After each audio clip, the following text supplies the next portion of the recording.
참 좋으신 우리 아버지 하나님을 찬양합니다. 오늘도 우리와 함께 하시기를 기뻐하셔서 사모하는 심령들 가운데 찾아오시는 아버지 하나님을 찬양합니다. 하나님 사랑하는 믿음의 백성들이 오늘 주님을 온전히 예배하기 위하여 이 자리에 모였사오니 주님 이곳에 임하여 주시옵소서. 우리가 올려드리는 모든 찬양과 감사와 영광을 받아주시고 한없는 은혜를 베풀어 주시옵소서. 예수님의 이름으로 기도하옵나이다. 아멘.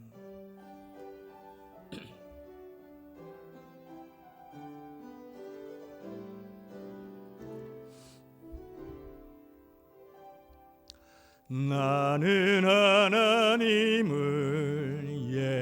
예배하는 예배자입니다. 내가 서 있는 곳 어디서나 하나님을 예배합니다. 내 영혼 거룩한 은혜를 향하여 내 마음 완전한 하나님 향하여 이곳에서 바로 이 시간 하나님을 예배합니다.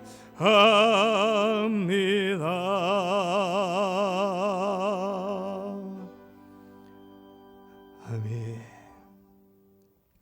너희 의인들아 여호와를 즐거워하라. 찬송은 정직한 자들이 마땅히 할 바로다.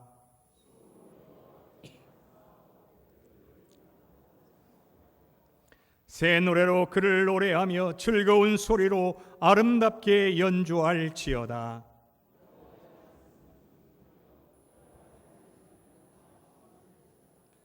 그는 공의와 정의를 사랑하시며 세상에는 여호와의 인자하심이 충만하도다.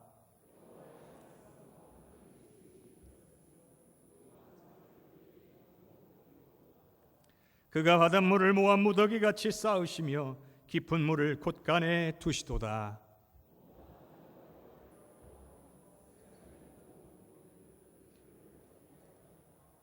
아멘. 전능하사 천지를 만드신 하나님 아버지를 내가 믿사오며 그 외아들 우리 주 예수 그리스도를 믿사오니 이는 성령으로 잉태하사 동정녀 마리아에게 나시고 본디오 빌라도에게 고난을 받으사 십자가에 못 박혀 죽으시고 장사한 지 사흘 만에 죽은 자 가운데서 다시 살아나시며 하늘에 오르사 전능하신 하나님 우편에 앉아 계시다가 저리로서 산자와 죽은 자를 심판하러 오시리라. 성령을 믿사오며 거룩한 공회와 성도가 서로 교통하는 것과 죄를 사하여 주시는 것과 몸이 다시 사는 것과 영원히 사는 것을 믿사옵나이다. 아멘.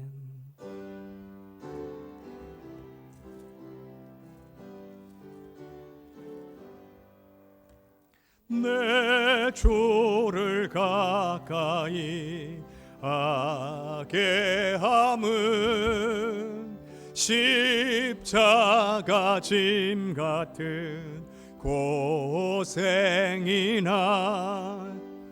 내 일생 소원을 늘 찬송하면서 좋게도 나가기 원합니다. 내 고생하는 것 옛 야곱이 돌베개 베고 잠갔습니다. 꿈에도 소원이 늘 찬송하면서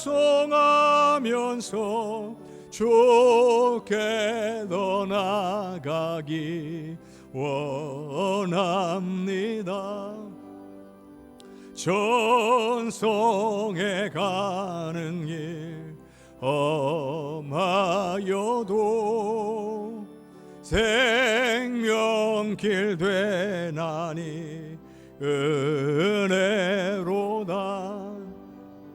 천사 날 부르니 늘 찬송하면서 좋게로 나가기 원합니다. 야곱이 잠 깨어 일어난 후 돌단을 쌓은 것 본받아서 숨쉴 때 내도록 늘 찬송하면서 주께로 나가기 원합니다.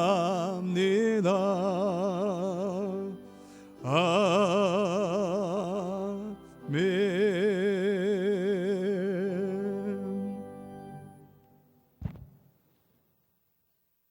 우리에게 생명 주시기를 그렇게도 원하시는 참 사랑의 하나님 아버지, 갈수록 심각해지고 있는 코로나 역경 속에서도 우리의 건강을 지켜주시고 이 시간 주님이 사랑하시는 우리 혜성재단에 나와 예배드릴 수 있는 은총을 허락하신 하나님께 찬양을 드리옵나이다. 또한 우리에게 씨 뿌릴 때와 풍성하게 추수할 수 있는 좋은 계절을 허락하신 하나님께 진심으로 감사를 드리옵나이다. 정령 죽을 수밖에 없는 죄인 영혼아, 골고다 십자가 그 보혈의 피로써 우리를 구원하여 하시고 이 땅에 하나님 나라를 건설할 수 있는 귀한 소명을 허락하신 하나님께 감사와 영광과 찬양을 올려드리옵나이다. 하나님의 만극하신 사랑에도 불구하고 내 이웃을 내 몸같이 사랑하라 하신 그 계명을 따르지 못하고 세상에서 얼마나 강팍하게 살았는지 알 수 없습니다.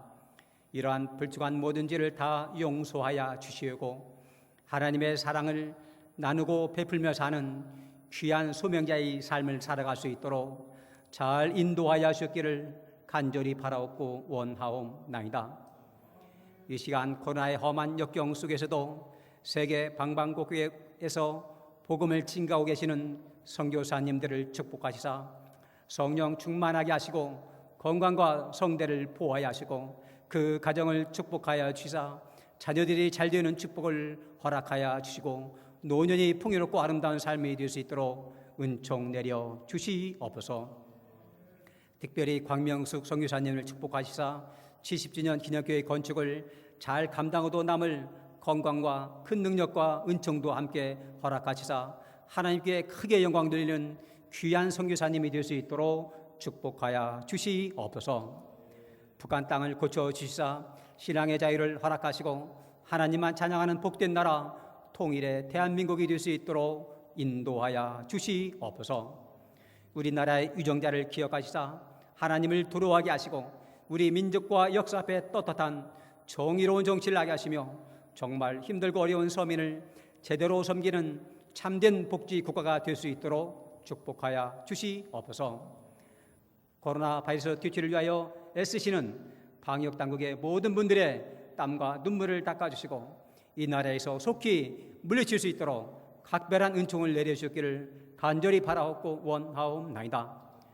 참 사랑의 하나님 아버지, 저희 혜성재단을 순교의 반열 위에 세워주시고 75년 동안 많은 영혼을 구원하게 하시며 선교의 사명을 잘 감당할 수 있도록 지키신 하나님께 진심으로 감사를 드리옵나이다.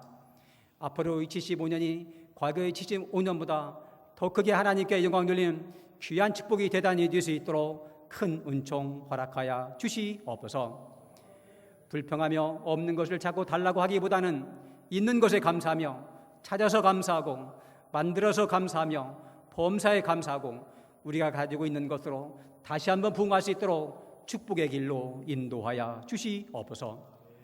또한 모든 재직들이 마땅히 있어야 할 자리에 있게 하시고 마땅히 해야 할 일을 하게 하시며 마땅히 하나님께서 주신 귀한 소명을 잘 감당하게 하시며 코로나의 핑계로 믿음이 약해지거나 소홀함이 없게 하시며 이 풍랑으로 인하여 우리 믿음이 더 굳건하게 세워지기를 간절히 바라옵고 원하옵나이다. 평생 노심초사 물신양면으로 이 재단을 지켜오신 많은 믿음의 어르신들이 계십니다. 이제는 세월을 무거워하며 세월을 못 이기신 분이 하나 둘 늘어가고 있습니다. 그들의 몸과 마음을 잘 지켜주고 노년에 이릅지 않도록 늘 찬송하며 기도하는 귀한 축복의 삶을 허락하여 주시옵소서. 나는 너를 치료하는 여호와라고 말씀하신 여호와 라파 하나님 아버지, 여러 가지 질병으로 수술하고 회복 중에 있는 많은 환우들이 있습니다. 이 시간 성령님께서 일일이 찾아가 친히 안수하여 주시사 하루속히 깨끗하게 치료되게 하여 주시기를 간절히 바라옵고 원하옵나이다. 이 시간 말씀을 증거하시는 정승욱 담임 목사님을 축복하시사 성령 충만하게 하시며 건강과 성대를 보호하여 주시고 모세와 같은 영성을 허락하시사 해성재단을 부의 길로 인도하는데 조금도 부족함이 없도록 큰 은총을 허락하여 주시옵소서. 예배드리는 저희들에게는 먼저 순종하고 아멘으로 화답하는 믿음을 주셨고 듣는 귀가 열리고 영안이 뜨이게 하시며 하나님의 뜻을 제대로 분별하고 헌신하는 귀한 성도님들이 다 될 수 있도록 축복하여 주시옵소서. 이 예배를 위하여 헌신하는 모든 성결을 축복하여 주셨고 우리의 형편을 잘 아시는 주님께서 아르지 않은 것까지도 모두 채워줄 걸 믿고 감사드리며 부족한 것 사랑이 많으신 예수님 이름 받들어 간절히 기도하옵나이다. 아멘.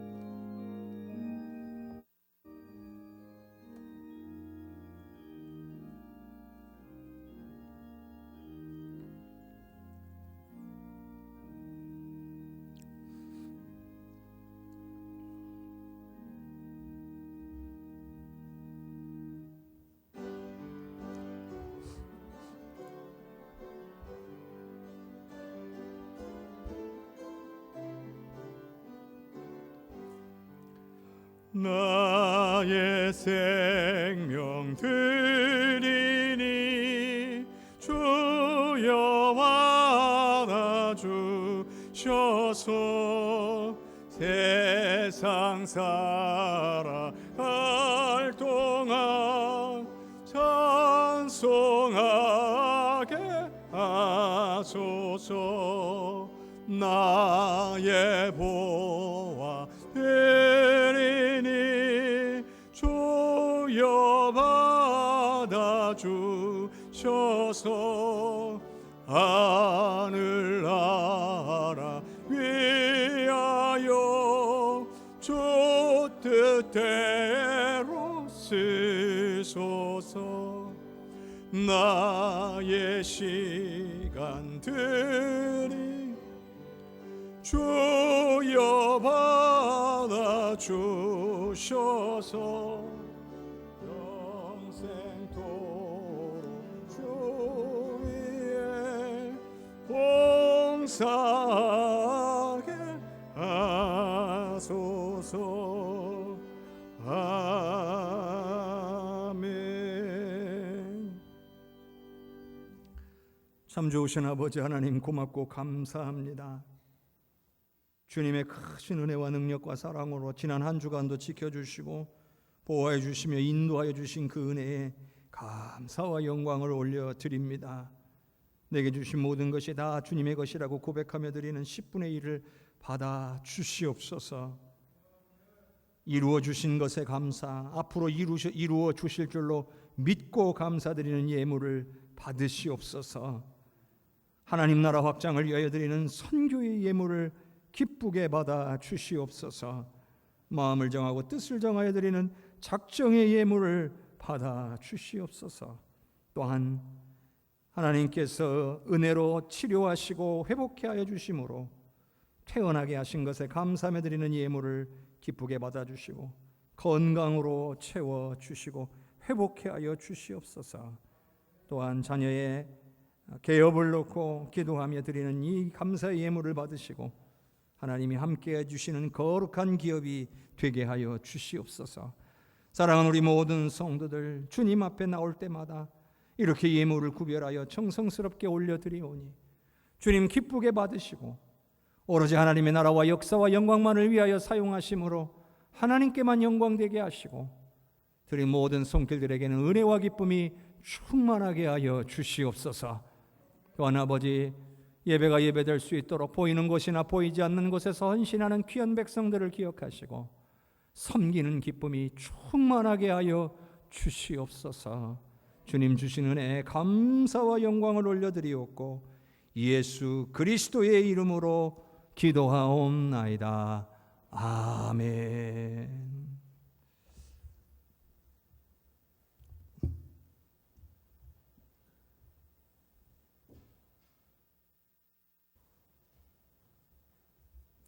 오늘 우리에게 주시는 하나님의 말씀은 사무엘상 13장 19절에서 23절까지의 말씀입니다. 사무엘상 13장 19절에서 23절까지의 말씀입니다. 구약 성경 제가 가지고 있는 성경으로는 428쪽에 있습니다.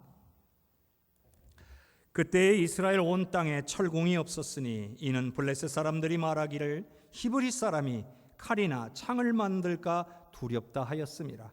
온 이스라엘 사람들이 각기 보습이나 삽이나 도끼나 괭이를 벼리려면 블레셋 사람들에게로 내려갔었는데 곧 그들이 괭이나 삽이나 쇠스랑이나 도끼나 쇠채찍이 무딜 때에 그리하였으므로 싸우는 날에 사울과 요나단과 함께한 백성의 손에는 칼이나 창이 없고 오직 사울과 그의 아들 요나단에게만 있었더라.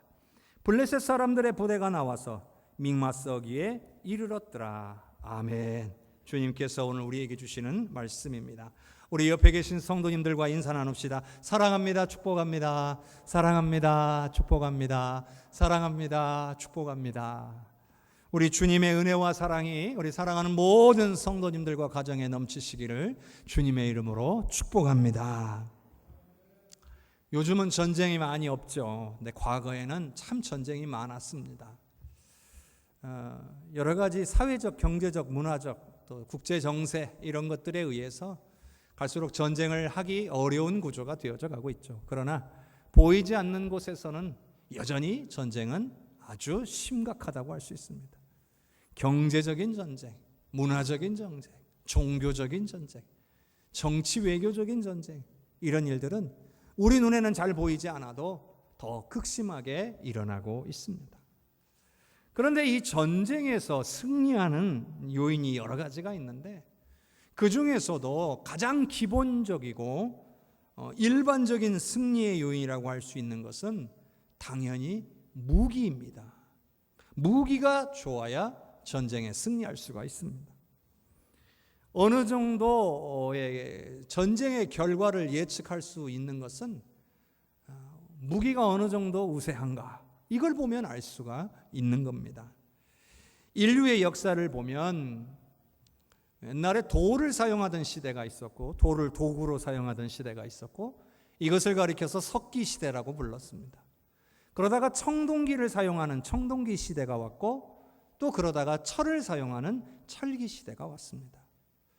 그래서 이 석기 시대에서 이 청동기 시대로 바뀔 때, 또 청동기 시대에서 철기 시대로 바뀔 때, 그때 전 세계가 극심한 변화의 시대를 맞이하게 되었습니다. 돌무기하고 청동기 무기가 싸우면 압도적으로 청동기 무기가 우세하게 되어 있습니다. 또 청동기 무기하고 철제 무기가 싸우게 되면 압도적으로 철제 무기가 우수하게 되어 있습니다. 그러니 나라 간의 전쟁에 엄청난 차이가 일어나는 것이죠. 뿐만 아니라 농업, 상업, 공업이라고 하는 사회 기반 사업에서도 어떤 도구들을 사용하느냐에 따라서 경제적으로도 엄청난 차이를 보여왔습니다.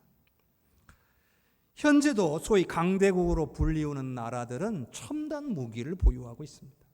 우리가 상상조차 할 수 없는 기능들을 갖고 있는 그런 무기들을 가지고 있고요. 계속해서 끊임없이 무기 개발에 많은 예산을 투입하고 있습니다. 우리나라도 그렇죠. 왜 그렇습니까? 이건 단순한 경쟁의 문제가 아니기 때문이에요. 이거는 생존의 문제이기 때문입니다. 나라와 나라가 다투어서 한쪽에 패하게 된다는 건 곧 멸망으로 이어질 수도 있는 그런 일이잖아요.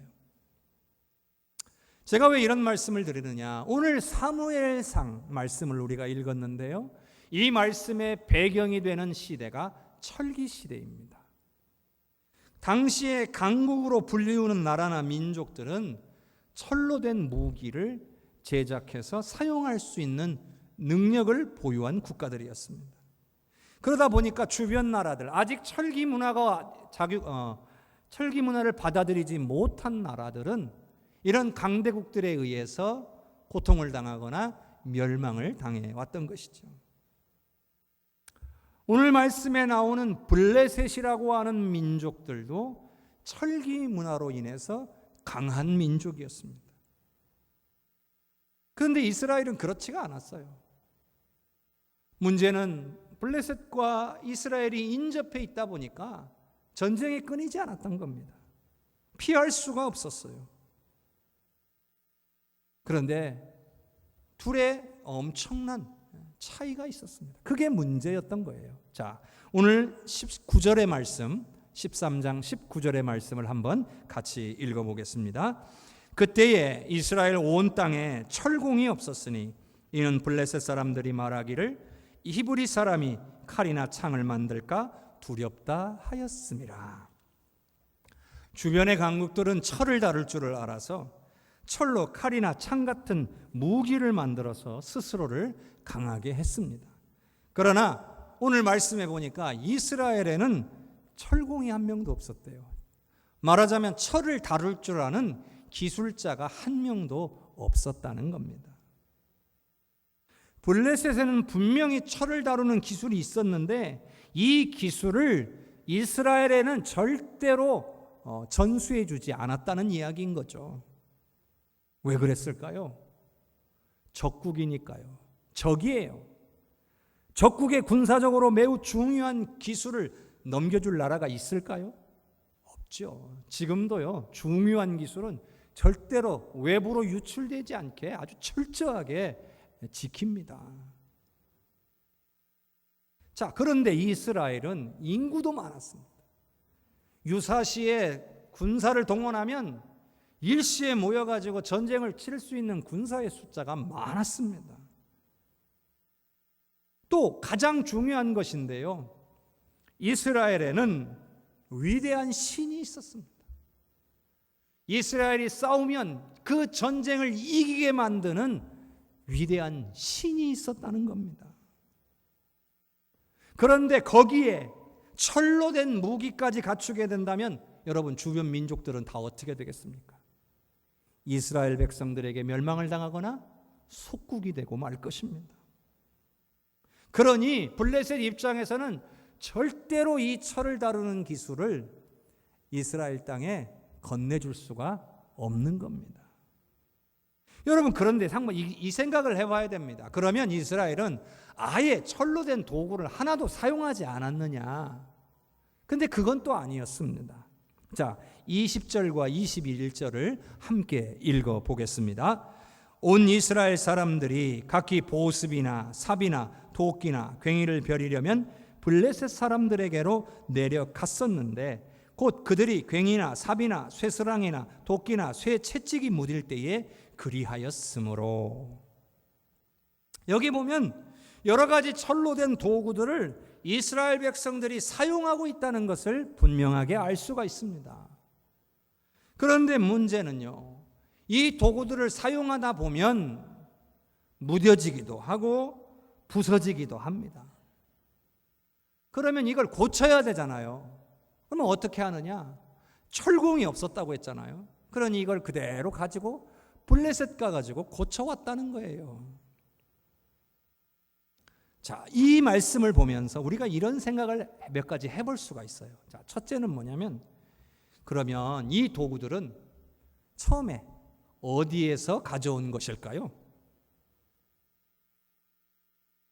이 이스라엘 땅에 철공이 없으니 자체적으로 이런 도구들이 생산이 안 됐을 거 아닙니까? 그러면 어떻게 했어요?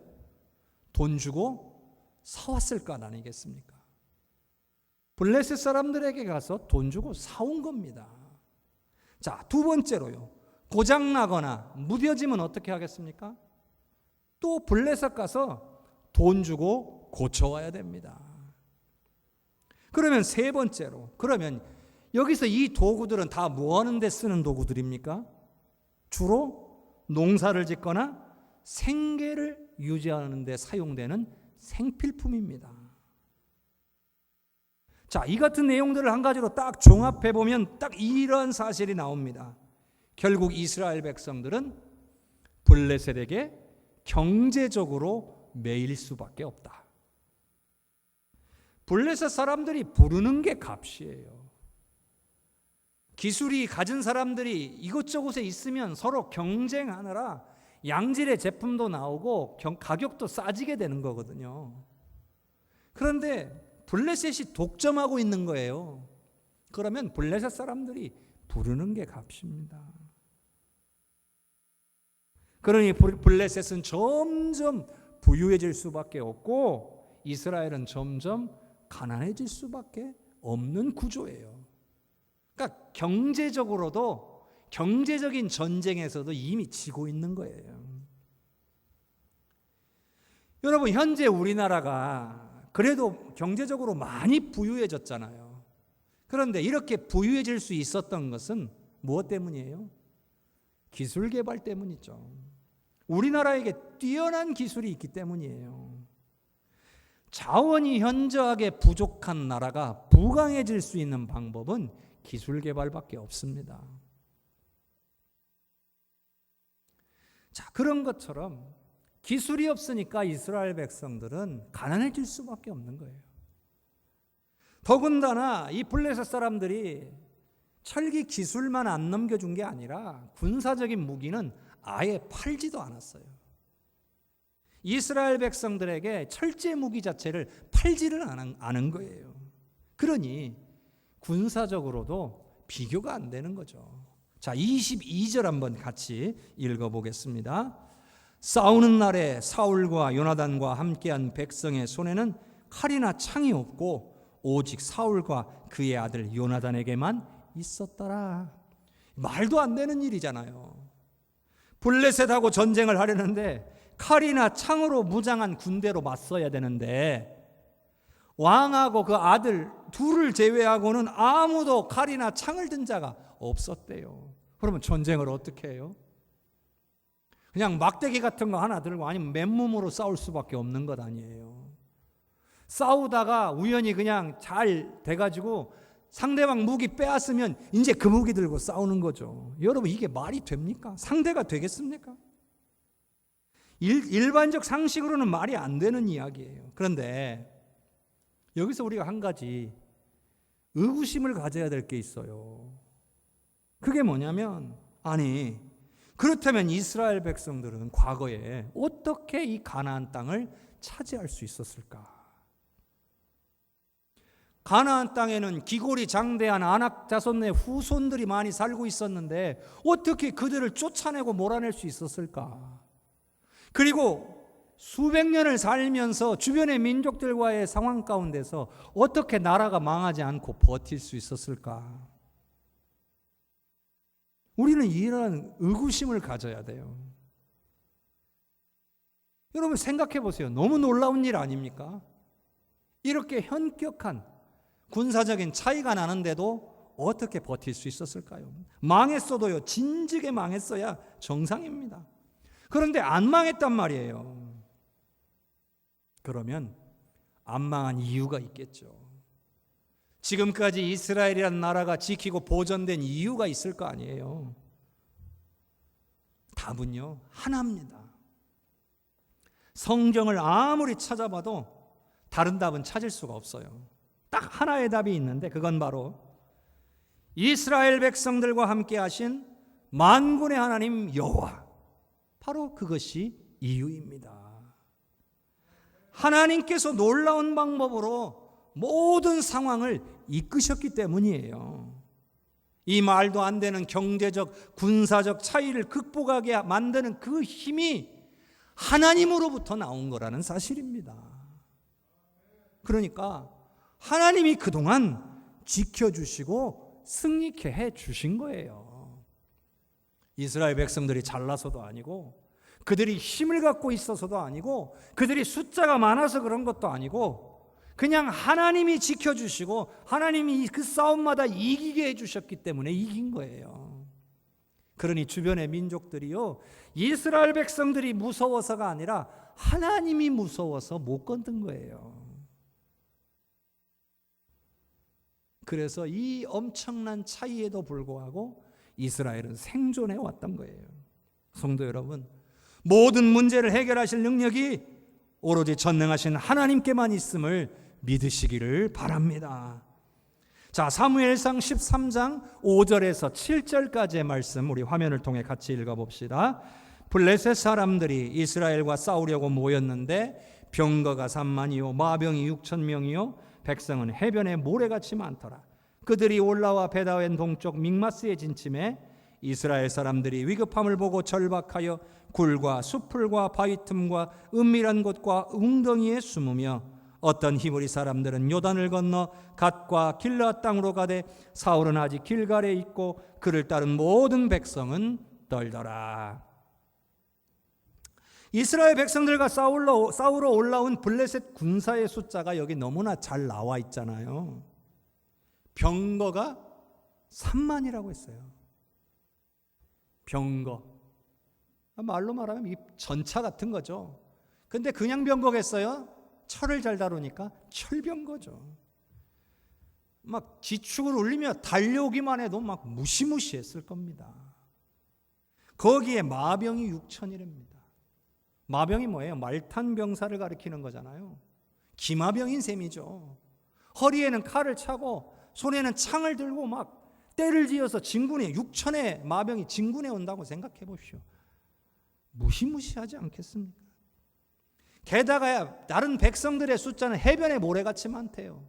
그러니까 일반 보병들은 얼마나 많은지 숫자를 셀 수 없을 정도였다는 거죠. 자, 그런데 이에 맞서는 사울 왕의 군대는 어땠냐는 거예요. 자, 이스라엘 백성들은 전쟁이 나서 유사시에 소집을 하면 각 지파에서 군대가 동원돼 가지고 소집이 돼서 모여집니다. 그런데 지금 이 상황에는 아직 군대 소집이 이루어지지 않았어요. 그러니까 사울 왕을 평상시에 보좌하는 군대만이 있을 뿐이에요. 그런데 이때가 왕정의 초기입니다. 왜냐하면 그 전에 왕이 없다가 사울 왕이 초대 왕이 됐기 때문에 왕이 굉장한 힘을 갖지 아직 못하던 때예요. 그래도 나아진 게 하나 있다면 왕의 시위대가 생겼어요. 상시 주둔군이 생겼어요. 그 숫자가 얼마냐? 3,000명이에요. 3,000명의 군대는 평상시에 동원하지 않아도 그냥 왕이 움직이면 언제든지 움직일 수 있는 군사의 숫자였어요. 근데 겨우 3,000명이에요. 근데 그마저도 무서워서 일부가 도망가 버리고 얼마 남았느냐? 이 말씀에는 안 나와 있지만 다른 구절에 보면 600명이 남았어요. 그 600명이 너무나 위급하고 절박해서 굴과 수풀과 바위 틈과 은밀한 곳과 웅덩이에 숨어 있어요. 드러내놓지를 못해요. 얼마나 두렵겠습니까? 사울왕의 마음이 여러분 어땠을까요? 여러분이 사울왕이라면 그 상황이 어땠을까요? 얼마나 두렵고 마음이 조급했을까요? 원래 이때 사무엘이 내가 일주일 뒤에 가겠다 그랬어요. 그러니까 사무엘이 오니까 이 사울 왕이 어느 정도 안심을 했어요. 사무엘이 온다는 건 사무엘이 와서 하나님께 제사를 드린다는 거고 하나님의 뜻을 구한다는 거고 하나님의 뜻을 알 수 있게 된다는 것을 의미하는 것이기 때문에 그래요. 기다렸어요. 근데 일주일이 됐는데 약속한 대로 사무엘이 안 왔어요. 그래서 사울 왕이 너무나 조급해져 가지고 사무엘 선지자가 해야 될 일을 자기가 해버렸어요. 하나님께 번제를 드린 거예요. 나중에 사무엘이 와서 보고는 너무 화가 나서 그냥 두고 가버렸어요. 여러분, 사울왕이 얼마나 조급했으면 그렇게까지 했겠습니까? 여러분, 사실 사울왕은 기다렸어야 해요. 끝까지 사무엘 선지자가 온다고 했으니까 믿고 기다렸어야 되는 거예요. 여러분, 사무엘 선지자가 안 왔습니까? 결국 왔잖아요. 조금 늦게 왔을 뿐인 거예요. 우리가 기도할 때도 그렇잖아요. 하나님 앞에 간절히 기도하는데 응답이 안 될 때, 이때까지는 응답되어야 되는데 응답이 안 될 때 있잖아요. 그런데 그때 우리는 어떻게 해야 돼요? 기다려야 돼요. 응답에 주실 때까지 믿고 기다려야 돼요. 거기서 조급증을 내고 기도를 멈추고 내가 하고 싶은 대로 내 방법대로 결정하고 판단하고 행했다가는 우리는 쉽게 넘어진다는 겁니다. 계속해서 사울 왕은 기다려야 돼요. 그래서 사무엘 선지자가 와서 하나님의 뜻이 어디 있는지, 이 싸움을 싸워야 되는지, 싸우면 이길 수 있는지, 하나님께서는 이 싸움 가운데 어떻게 역사하실 것인지를 사무엘 선지자가 물어봐 줄 때까지 사울 왕은 기다렸어야 되는 거예요. 그랬으면 해결이 됐겠죠. 성도 여러분, 우리도 살다가 두렵고 조급한 마음을 가져다 주는 그런 일들을 만났을 때에 사울 왕과 같이 되기가 쉬워요. 인내하고 기다려야 되는데 그렇지 못해서 실수할 때가 많습니다. 내 맘대로 판단하고 결정했다가 낭패를 당할 때도 있는 거죠. 왜 그런 걸까요? 믿음이 부족해서 그래요. 믿음이 부족하니까 인내하지를 못하고 기다리지를 못하는 겁니다. 사울 왕 역시도 믿음이 부족했어요.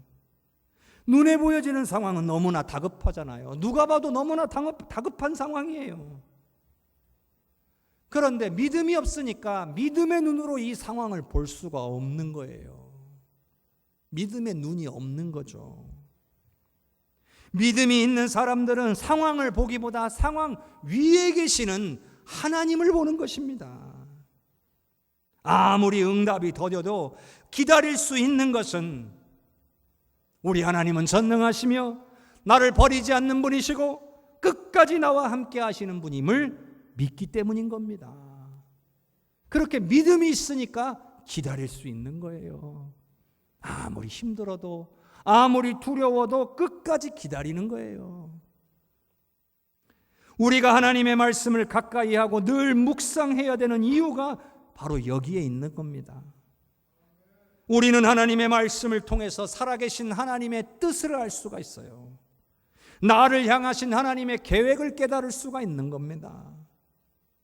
성도 여러분, 여러분은 하나님의 말씀을 읽고 묵상하다가 혹은 말씀을 들으시다가 나를 향하신 하나님의 뜻을 깨달으신 적이 있습니까? 문제가 있는데 그 문제가 풀어지는 것을 경험한 적이 있습니까? 근심 걱정이 있었는데 말씀을 듣다가 읽다가 그 근심 걱정이 사라지는 것을 경험한 적이 있습니까?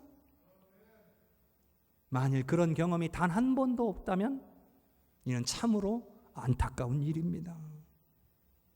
왜냐하면 성경은 우리를 위해 마련된 보물 창고이기 때문입니다. 구원받은 하나님의 백성들로 하여금 마음껏 누리고 살 수 있도록 하기 위해 우리에게 주신 것이 바로 성경 말씀입니다. 그런데 수많은 신앙인들이 이런 말씀의 중요성을 깨닫지를 못하고 인생을 살면서 힘들다고 괴롭다고 말합니다. 물론 삶은 때론 힘들고 괴로울 때가 있습니다. 그러나 그 모든 것을 이길 수 있는 힘과 능력이 다 말씀 안에 있다는 것입니다. 그런데도 말씀을 가까이 하지 않아서, 말씀을 묵상하지 않아서 아무런 능력을 경험하지 않고 아무런 능력 없이 살아간다는 것은 너무나 안타까운 일인 것입니다. 좋은 게 있는데, 그러나 사용하지 않으면 아무것도 아닌데, 사용하기만 하면 너무나 좋은 건데, 그게 좋은 것이 나한테 있는지를 몰라서, 아니면 사용할 줄을 몰라서, 사용하지 않아서 좋은 것을 누리지 못하고 사는 모습이 절대로 우리 신앙인의 모습은 아니어야 될 줄로 믿습니다. 그러므로 오늘 우리는 말씀을 통해 하나님이 어떠한 분이신지를 분명하게 알고 믿어야 한다는 것입니다. 사울왕은요, 이스라엘 민족의 역사 속에서 행하여 주신 하나님의 놀라운 일들을 기억해야 했습니다. 이스라엘 백성들이 애굽 땅에서 나와서 광야 생활을 하고 가나안 땅을 차지하고 살아왔던 삶 속에서 하나님이 어떤 일들을 행하셨는가에 대한 그 기억을 했어야 된다는 거예요. 그 기억을 하지 못하니까 하나님을 의지하지 못하고 불안해하고 조급했던 거예요. 여러분, 하나님이 내게 행하셨던 놀라운 역사를 기억하지 못하면 하나님을 의지하지 못합니다. 그러나 반대로 나의 삶 속에 역사하셨던 그 하나님의 놀라운 손길들을 경험하면 힘들고 어려운 일들이 닥쳤을 때에 하나님을 찾게 되어 있는 거예요. 여러분은 어떻습니까? 여러분을 향하여 베풀어 주셨던 하나님의 그 놀라운 은혜와 역사를 기억하고 계십니까? 기억할 수 있기를 바랍니다. 자, 예를 들어서요, 사사기 7장만 봐도요, 이스라엘 백성들을 괴롭혔던 미디안 족속들이 있었어요. 근데 하나님이 이 미디안 족속으로부터 이스라엘을 구원하기 위해서 기드온을 선택하셨어요. 그래서 기드온이 나가서 사람들에게 나와 싸우자, 미디안하고 싸우자 하니까 32,000명이 모였어요. 자, 32,000명의 숫자만으로도 이 미디안 가서 싸워서 이긴다라고 하는 보장이 없어요. 그런데 하나님은 이 32,000명의 대부분을 다 돌려보내세요. 그리고 단 300명만 남게 하셨다는 거예요. 여러분, 아니 32,000명이 싸워도 이길 수 있다는 걸 장담을 못 하는데, 아니 300명이 어떻게 싸우란 말이에요? 이게 말이 됩니까? 그런데 하나님은 그렇게 하셨어요. 기드온은 또 그렇게 순종했고요. 자, 300명만 데리고 가서 싸워라. 아니 계란으로 바위치기도 아니고 가서 죽으라는 거 아닙니까? 그런데 여러분, 결과가 어떻게 됐어요? 이겼잖아요. 어떻게 이겼어요? 하나님이 싸우셨고 하나님께서 승리하신 줄로 믿습니다. 바로 이러한 사실 때문이에요. 이스라엘 백성들의 전쟁은 이스라엘 백성들의 전쟁이 아니라 하나님의 전쟁인 거예요. 그러니 하나님이 싸워주시면 그 싸움은 숫자가 얼마 되든지 관계없이 이기는 거고, 하나님이 싸우시지 않으면 아무리 숫자가 많아도 그 싸움은 지는 거예요.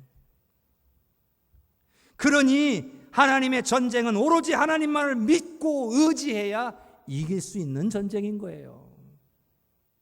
아무리 블레셋의 군대가 많아도 내 군대는 600명밖에 안 돼도 하나님이 싸우시면 그 전쟁은 이긴다는 거예요. 사울왕이 그걸 기억했어야 돼요. 기드온도 300명의 용사들을 가지고 미디안 족속을 물리쳤는데, 나도 600명을 가지고 하나님께서 함께 하시기만 하면 이길 수 있다는 믿음을 가졌어야 한다는 겁니다.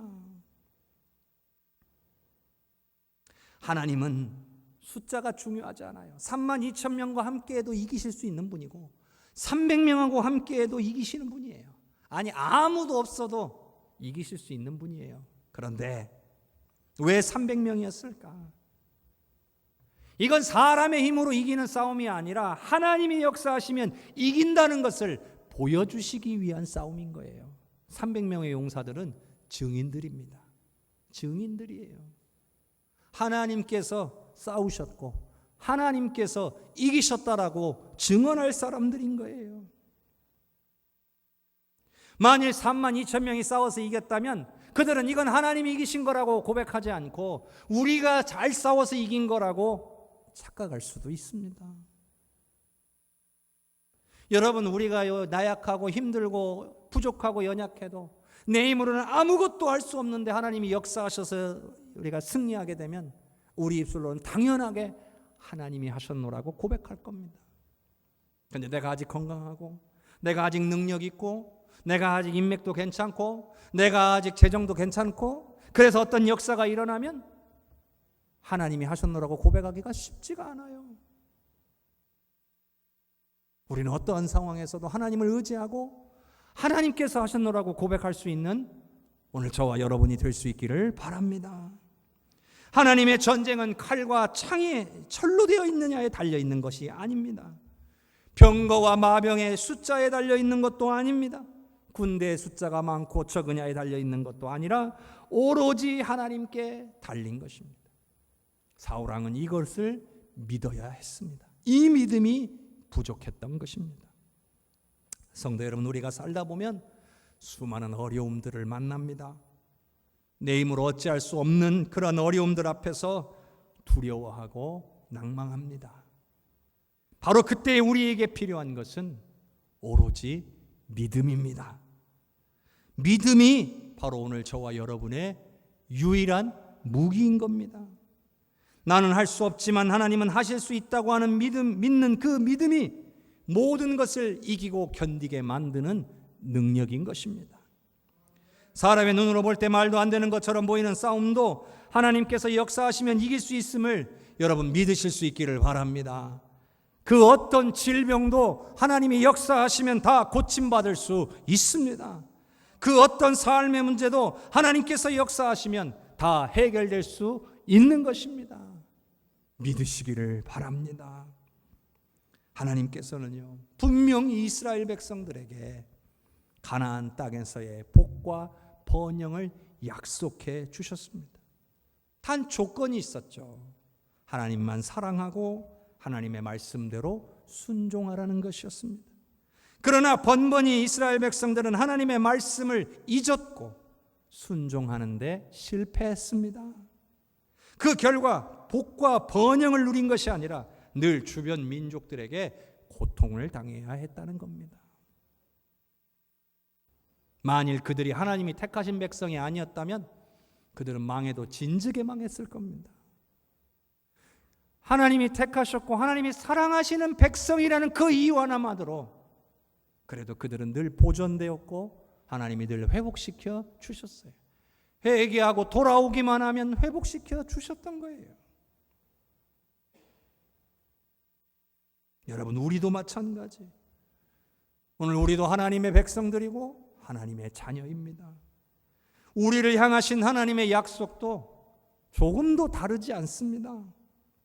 하나님 사랑하고 말씀대로 순종하며 살아야만 약속하신 복과 번영이 오늘 우리의 것이 되는 것입니다. 그러니 말씀을 가까이 하고 묵상해야 됩니다. 그렇지 않으면 우리의 믿음은 사라질 수밖에 없습니다. 결국 어떤 문제도 이기지 못한 채 쓰러지고 낭망하는 인생을 살 수밖에 없는 거예요. 말씀이 능력입니다. 말씀으로 저와 여러분의 믿음을 강하게 하는 것이 해답인 것입니다. 여러분 생각해 보세요.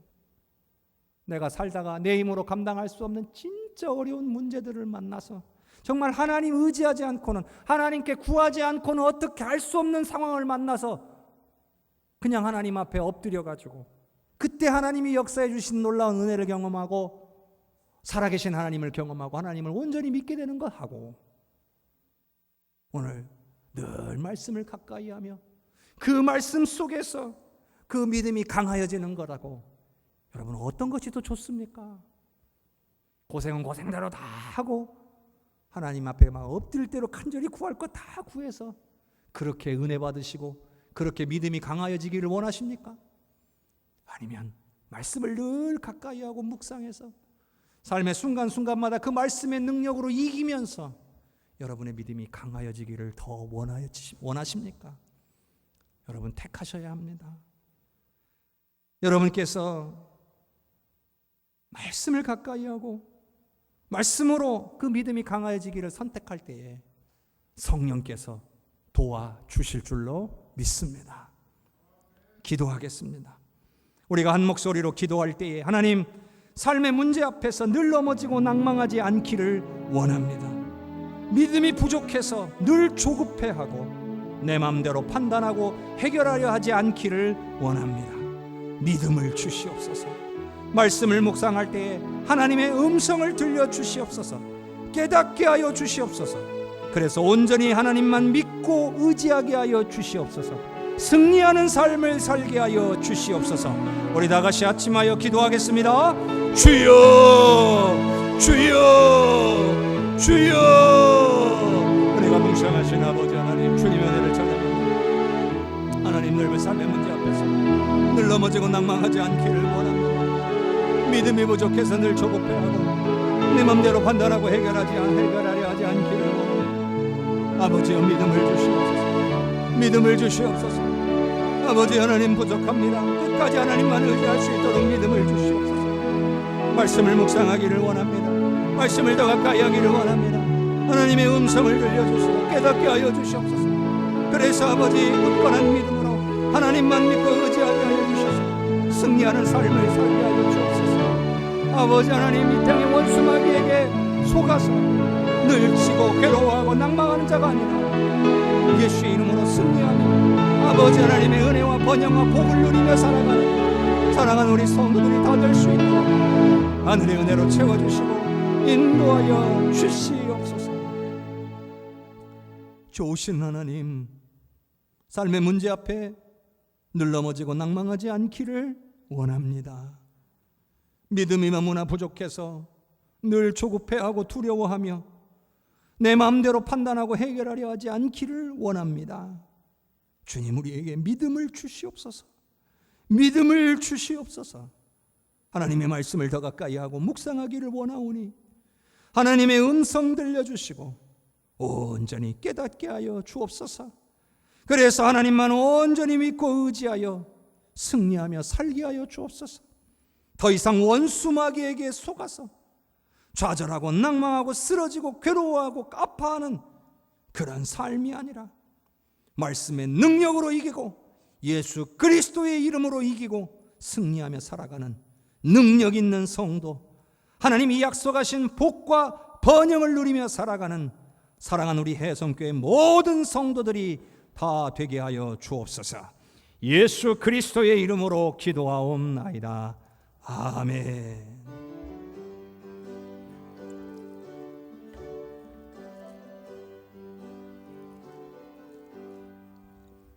대산을 넘어 험곡에 가도 내로 걸어가며 주께서 항상 지키시기로 약속한 말씀 변치 않네.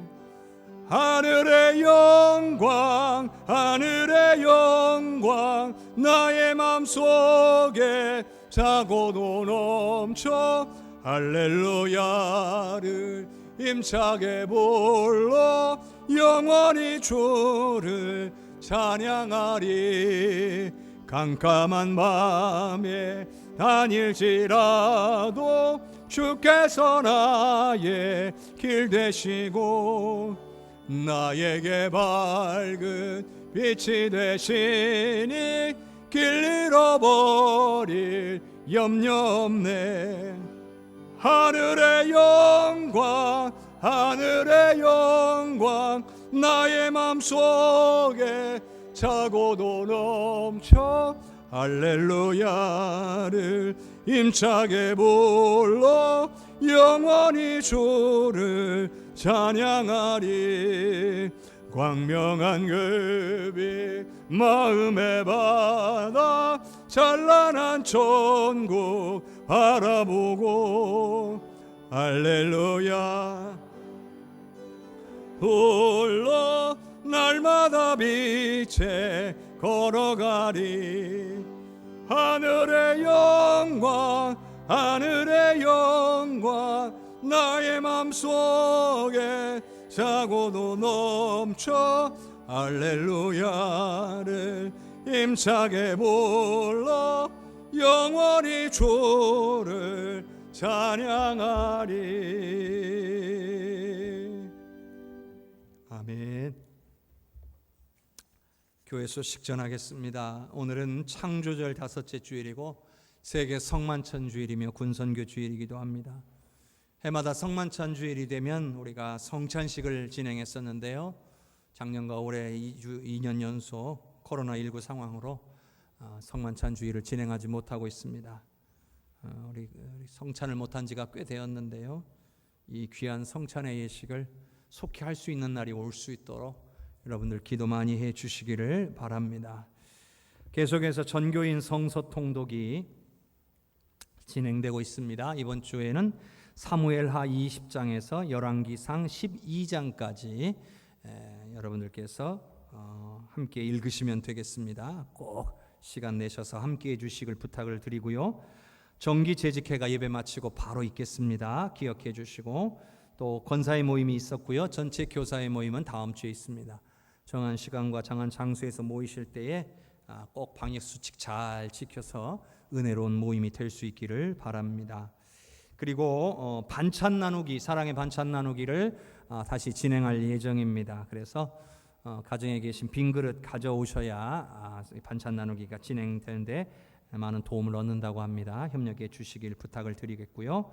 교우 소식 전하겠습니다. 지난 주일에 우리 교회 원로 장로님으로 사역하셨다 고 김종희 원로 장로님의 아내 되시는 신성구역의 고 정순애 권사님께서 하나님의 부르심을 받으셔서 장례를 잘 마쳤습니다. 그리고 이번 주 토요일 날에 우리 고우석 집사님, 또 우리 이옥주 집사님의 장녀인 고은비 양의 결혼식이 군산에 있는 호텔 은파팰리스 2층에서 오후 1시 20분에 있습니다. 축복해 주시고 축하해 주시기를 바랍니다. 하나님께서 우리 사랑하는 성도님들과 늘 함께해 주셔서 말씀의 능력으로 늘 이기고 승리하며 기뻐하고 즐거워하는 삶을 사실 수 있기를 축복합니다. 한 주간도 주와 안에서 건강하시고 또 함께 또 기쁜 모습으로 뵐 수 있기를 주님의 이름으로 축복합니다. 다 함께 일어나셔서 찬양 드리겠습니다.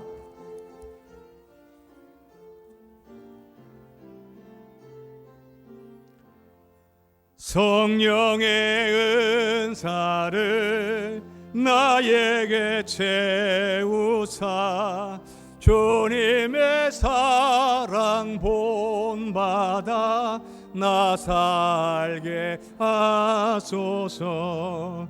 성령의 은사를 나에게 채우사 정결한 마음 가지고 나 행케 하소서.